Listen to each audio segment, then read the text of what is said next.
Damos comienzo a un nuevo comentario bíblico expositivo.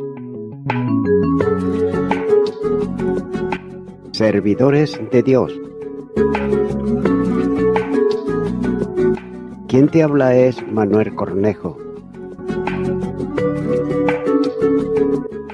En esta ocasión estaré compartiendo sobre el libro de Génesis, en Génesis capítulo 9 y versículo 1, donde dice: Bendijo Dios a Noé y a sus hijos y les dijo: fructificad y multiplicaos y llenad la tierra. En este capítulo 9 comienza lo que al parecer es una renovación del mandato cultural dado por Dios en Génesis capítulo 1 y los versículos 26 al 28, ya que si bien el mandato dado a Noé se asemeja mucho a lo que Dios le dijo a Adán al principio, sin embargo, hubo cambios, ya que ahora el pecado está presente, y aunque el hombre sigue siendo a imagen de Dios, como dice Génesis capítulo 9, versículo 6, vemos que continúa como un administrador de la creación. Por tanto, su dominio sufre el temor y el terror, y también la violencia, como nos señala Génesis capítulo 9, versículo 2, versículo 5 y versículo 6. Nótese que también su dieta ha cambiado, ya que todo lo que se mueve y vive os será para mantenimiento. Génesis capítulo 9, versículo 3. Por tanto, Dios le permite al hombre comer carne de animales, pero sin sangre, que representa la vida. Hay varios aspectos aquí del pacto hecho por Dios con Noé, que deben también de observarse, además de lo que se va señalando, ya que debe de recordarse que una de las intenciones de parte de Dios era preservar la vida en la tierra, como señala Génesis capítulo 9 y los versículos 1 al 7. Y note que dice que todos los animales que están contigo de toda carne, sacarás contigo y vayan por la tierra y fructifiquen y multiplíquese sobre la tierra. Como puede observarse, uno de los propósitos de Dios era preservar la vida sobre la tierra. Es que por este motivo, ese era uno de los propósitos del pacto establecido con Noé, como más adelante va a señalar en el capítulo 9, versículo 17. Y otro propósito del pacto con Noé es la promesa de Dios de establecer una regularidad en la vida en la tierra, como señala el capítulo 8 y los versículos 21 y 22. Por tanto, note que hay un orden en el universo y también en el planeta Tierra, ya que ese orden ha sido establecido por Dios y permanecerá hasta el fin de los siglos. Ya que el universo es ordenado, también confiable y funciona con perfecta regularidad.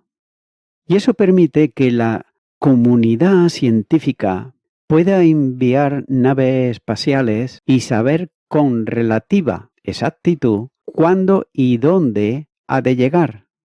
Note que eso sería imposible si el universo careciera de orden, ya que la Sagrada Escritura afirman que hay un orden, pero también hay un propósito cosmológico. Y eso es posible porque hay no solo un diseño, sino un diseñador que no ha omitido ningún detalle en su magnífica obra. También el Señor ordenó a Noé y a sus hijos fructificarse y multiplicarse y llenar la tierra, es decir, a tener familia y procrear en abundancia. Y ese es el tercer aspecto del pacto de Dios con Noé. Pero alguien podía preguntar, ¿por qué ese mandato si el hombre es tan pecador? Por supuesto que la pecaminosidad del hombre es notable e innegable, pero también el propósito de Dios es proveer un Salvador para el hombre, y el medio por el cual Dios cumple ese propósito es a través de la procreación de la humanidad. Y fue así que en el cumplimiento del tiempo Dios envió a su Hijo, nacido de mujer y nacido bajo la ley, para que redimiese a los que estaban bajo la ley, a fin de que recibiéramos la adopción de hijos. Gálatas capítulo 4 y los versículos 4 y 5. Después del diluvio, la población mundial quedó reducida solamente a 8 personas. Ahora, la orden divina es de fructificar y multiplicarse, dado en Génesis capítulo 1 y versículo 28. Note que se repite y lo hace para que el propósito original de Dios se cumpla. Por otro lado, Leopold comenta sobre esto y dice que, además de esto, fructificar y multiplicarse, está el mandato divino de llenar la tierra, ya que la población no debía de concentrarse en unos pocos lugares, sino que debía de esparcirse de modo que la tierra no presente área sin ocupar ni tampoco sin cultivar. Y puesto que eso forma parte de las bendiciones, implica el impartir los dones que el hombre necesita para el cumplimiento de esa responsabilidad, para hacerlo así con éxito. Pero también es sorprendente que después del diluvio vemos aquí una nueva hoja de ruta, bajo la cual la humanidad está avanzando y ya no incluye la orden original de subyugar la tierra. Fin del comentario de Leopold. Así pues, es muy probable que la razón de no incluir el orden de subyugar y señorear sobre la tierra se debía a que el hombre había perdido la capacidad de poderlo hacer. El pecado seguramente había debilitado al hombre hasta el punto de hacerle perder la posibilidad de gobernar la tierra adecuadamente. El gobierno perfecto de la tierra lo hará el Mesías, el postre Adán, el hombre perfecto, ya que todos los habitantes de la tierra se postrarán delante de él, todas las naciones le servirán. Salmo 72, versículo 11. Continúo ahora con el versículo 2, donde dice: el temor y el miedo de vosotros estará sobre todo animal de la tierra, y sobre toda ave de los cielos, en todo lo que se mueva sobre la tierra, y en todos los peces del mar. En vuestra mano son entregados. Nótese el cuarto aspecto del pacto de Dios con Noé, que incluye el temor y el miedo de los animales de la creación hacia el hombre como la base del gobierno humano sobre todo lo que Dios ha creado. Note que el hombre ocupa la posición de un verdadero gobernador de Dios en la tierra. Al parecer, los animales domésticos son excluidos de ese temor divinamente otorgado. Pero no obstante, la supremacía otorgada al hombre sobre el mundo animal fue expresada aún más enfáticamente que en Génesis capítulo 1 y los versículos 26 y 28, ya que la entrada del pecado debilitó grandemente al hombre, pero antes de la entrada del pecado, el mundo animal estaba voluntariamente sujeto al hombre. Y después de la caída, Dios tuvo que imponer que todo animal sintiese temor y miedo del hombre. El terror de los animales es la presencia del hombre, es otra de las maneras de cómo recuerda Dios al hombre en su pecado y cómo ha empañado la imagen de Dios que el hombre posee por creación. Continúo ahora con el versículo 3, donde dice: todo lo que se mueve y vive os será para mantenimiento, así como las legumbres y plantas verdes os lo he dado todo. Este es el quinto aspecto del pacto de Noé, que incluye los alimentos para la vida del hombre. Pero obsérvese que el hombre recibe ahora permiso de Dios para comer también carne animal. La vida humana se nutre por medio de la muerte de otros, pues la muerte de los animales del campo sustenta al hombre que come carne. Pero más que nada, la vida del hombre depende de la muerte del Cordero de Dios, es decir, de Jesucristo el Mesías, ya que Jesucristo es el verdadero alimento para todo aquel que cree en Él. Quien come su carne y bebe su sangre, es decir, quien cree en Él de todo corazón, tiene vida eterna, ya que Cristo es el sacrificio final, total y perfecto para la salvación del pecador. Para la vida física, el hombre puede comer de todo, pero para la vida espiritual, solo Cristo es necesario y suficiente. Continúo ahora con el versículo 4, donde dice: pero carne con su vida, que es su sangre, no comeréis. Este versículo contiene el sexto aspecto del pacto con Noé. Note cómo Dios prohíbe comer la sangre de los animales. En el Antiguo Testamento equipara la sangre con la vida, como señala Levíticos capítulo 17 y versículo 11. Pero en este versículo se señala que la función fisiológica de la sangre es transmitir la vida. Por otro lado, el verbo traducido vida es netfet, que significa literalmente alma, aunque muchas veces también es traducido como vida. También es probable que Génesis capítulo 9 versículo 4 sea un anticipo de las enseñanzas levíticas acerca de la sangre, como señala Levíticos capítulo 7 versículo 27, capítulo 17 versículo 10 y versículo 14. El mandato divino es drenar la sangre de todo animal que se ha de comer, ya que la vida está en la sangre y es propiedad absoluta de Dios. El centro concreto de la prohibición es que el hombre puede comer carne, siempre y cuando no tenga sangre, es decir, la vida representada por la sangre, ya que el hombre no tiene derecho a tomar la vida, pues la vida es parcela y propiedad de Dios. Note que hoy en día muchos favorecen la práctica del aborto, aunque otros la rechazan, pues consideran que el aborto es terminar con la vida de un ser indefenso, no nacido. Por tanto, quitar la vida es potestad de Dios, por lo que el aborto es totalmente contrario a la ley de Dios. Continúo ahora con el versículo 5, donde dice: porque ciertamente demandaré la sangre de vuestras vidas, de mano de todo animal la demandaré, y de la mano del hombre, de mano del varón, su hermano, demandaré la vida del hombre.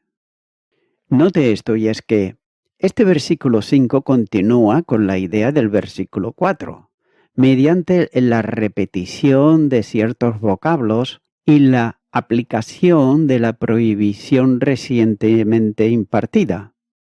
Pero ambos versículos comienzan con la palabra ach, que traducida primeramente significa pero, y luego ciertamente. En el versículo 4, este vocablo sirve para señalar la excepción de la prohibición de la carne, mientras que en el versículo 5 anticipa el castigo para quien quebrante tal prohibición. El vocablo demandar se repite 3 veces, indicando así la severidad de la prohibición y la insistencia con que Dios buscará al culpable de derramar sangre, ya que el creador de la vida no descansará hasta que no haya castigado al que consideró que la vida era barata. Así pues, toda la fraseología del versículo 5 subraya la santidad de la vida. Dios es soberano sobre la vida, y aquel que atente contra la vida deberá de contender con el autor de la vida. También esta advertencia se extiende al reino animal, ya que la sangre animal puede derramarse, pero no comerse. La sangre humana, en cambio, ni siquiera puede derramarse, de modo que cualquier animal que mate a un ser humano recibirá el castigo divino, ya que el ser humano es creado a la imagen de Dios y colocado como mayordomo del reino animal. Será así pues vengado si su posición de señorío es superada por un animal. Nótese que este principio establecido en Génesis recibe expresión práctica en la legislación de Éxodo capítulo 21 y versículo 28, donde dice: si un buey acornease a hombre o a mujer y a causa de ello muriere, el buey será apedreado y no será comida su carne. Finalmente, el texto está aquí relacionando el homicidio con el concepto cuando dice hermano, ya planteado en Génesis capítulo 4. Pero en ese contexto se puede decir que todo homicidio es fratricidio. Génesis 4, versículos 8 al 11. Y esta es la primera vez que se utiliza el término Hach, que es hermano, ya que desde Génesis capítulo 4, lo cual sugiere una conexión entre ambos relatos. Tengas en cuenta que la humanidad es una familia, y todo aquel que atente contra la vida de un hermano actúa como Caín y será responsable como lo fue Caín. Continúa ahora con el versículo 6, donde dice: el que derramare sangre de hombre, por el hombre, su sangre será derramada, porque a imagen de Dios es hecho el hombre. Nótese que el mandato no sanciona la venganza, sino que sienta las bases de los derechos judiciales de la divinamente designada autoridad, como señala Romanos capítulo 13, versículo 1. Y esto es evidente por la razón que se añade, porque a imagen de Dios fue hecho el hombre. Así pues, si el asesinato debía de ser castigado con la muerte porque destruye la imagen de Dios en el hombre, es evidente que el castigo no iba a ser dejado al capricho de los individuos, sino que debía de permanecer a aquellos que representan la autoridad y majestad de Dios. Note que los gobernadores divinamente designados, quienes por esa misma razón son llamados dioses, como señala el Salmo 82, versículo 6. Por tanto, este mandato estableció el fundamento para todos los gobiernos civiles y estatales, y además formó un complemento necesario para esa inalterable continuidad del orden de la naturaleza que había sido prometida a la raza humana para su desarrollo posterior. Si Dios, por causa de la pecaminosidad innata del hombre, ya no iba a traer más un juicio exterminador sobre la creación terrenal, era necesario que por medio de mandatos y autoridades, Él levantara una barrera contra la supremacía del mal y de ese modo establecería las bases para un desarrollo de la humanidad bien ordenado en concordancia con las palabras de la bendición, las cuales se repiten una vez más en el versículo 7, como demostrando la intención y meta de este nuevo comienzo histórico. Continúa ahora con el versículo 7, donde dice: mas vosotros fructificad y multiplicaos, procread abundantemente la tierra y multiplicaos en ella. Note que estos mandatos de Dios se llevarían a cabo únicamente mediante la unión matrimonial de un hombre y una mujer, que es lo que estableció Dios en el principio. Ya que Dios había dicho: no es bueno que el hombre esté solo, le haré ayuda idónea para él. Génesis capítulo 2, versículo 18. La ayuda idónea que Dios creó para el hombre fue una mujer, es decir, una esposa. Y note que la Escritura dice: por tanto dejará el hombre a su padre y a su madre, y se unirá a su mujer, y serán una sola carne. Génesis capítulo 2, versículo 24. La multiplicación de la raza humana, por lo tanto, solo puede realizarse mediante la unión en matrimonio de un hombre y de una mujer. Continuará con el versículo 8, donde dice: Y habló Dios a Noé y a sus hijos con él, diciendo: Se repiten las bendiciones y el mandamiento de ser fructíferos. También el dominio sobre los animales se confirma, pero se amplía con el permiso para usarlos como alimento y al imponerles el terror hacia ustedes y el temor a ustedes. La santidad de la vida humana se establece con gran énfasis, ya que la violencia y el derramamiento de sangre habían provocado la inundación. La espantosa destrucción provocada por él podría llevar a la idea errónea de que Dios consideraba barata la vida del hombre. Por lo tanto, la piedra angular de la sociedad futura se encuentra en la declaración de que la vida es inviolable. Estas bendiciones y también mandamientos son seguidos por esta notable sesión que trata del pacto con Dios con Noé y su simbolismo también con el arco iris. Y voy concluyendo con esto. Noé y su familia se salvaron del diluvio. Su vida le es dada 2 veces a Noé de parte de Dios, ya que Noé había hallado gracia ante los ojos del Señor y ahora él y su familia han sido graciosamente aceptados cuando se acercaron al Señor con holocaustos. En él, por tanto, la raza del hombre ha de comenzar de nuevo. En consecuencia, como al principio el Señor procede a bendecirlo, y lo hace primero con la concesión del aumento en las mismas que en el principio, pero expresada, sin embargo, en términos más amplios. En segundo lugar, se renueva también el dominio sobre los demás animales, pero se insinúa cierta renuncia de su parte a obedecer. Por eso dice, el miedo y el pavor de ti. Note que estos términos están dando muestra de un maestro cuyo poder se teme, en lugar de un superior cuya protección animosa se busca. Cuando le dice Dios, en tu mano son entregados.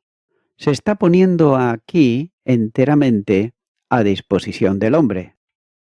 Amigo y amiga oyente, al salir del arca, Noé y su familia, todo para ellos era, en muchos casos, distinto. Por un lado, el clima ya no era como era antes. Tampoco la vegetación, ni la tierra ni el mar no eran exactamente como eran antes. Eran parecidos, pero no eran igual. Pero dice la palabra de Dios que ahora Noé y su familia, ellos comenzaron una nueva manera de vivir, por así decirlo, un nuevo comienzo. Amigo y amiga oyente, la vida anterior de Noé y su familia era una vida en la que convivía con sanguinarios, con violentos, con gente injusta, llenos de maldad, que solamente pensaban en el mal. Pero ahora comenzaba una nueva vida, por así decirlo, para ellos, ya que todo era completamente distinto y toda esa maldad había sido quitada, borrada, destruida de la tierra. Por tanto, mi amigo, mi amiga oyente, también tú hoy puedes tener un nuevo comienzo y hacerlo con Cristo, el Salvador. Tu corazón está el pecado heredado de Adán y de Eva y quiere deshacerte de él, pero no puedes. Quieres ponerte a cuentas con Dios y tampoco puedes, pero solamente hay un mediador entre Dios y los hombres, que es Cristo Jesús. Por ello, mi amigo, mi amiga oyente, yo voy a estar haciendo una oración y te animo también a que tú así la puedas hacer conmigo. Si así lo sientes de corazón y quieres recibir a Jesucristo en tu corazón, Ora conmigo y repite ahí a donde estás y di: Señor Jesús, vengo ante ti, confesando que soy una persona pecadora. Te pido perdón por todos mis pecados, que son muchísimos, y me arrepiento de todos ellos. Te abro mi corazón, Señor Jesucristo, y te recibo como mi único Salvador. Gracias te doy, en tu nombre. Amén.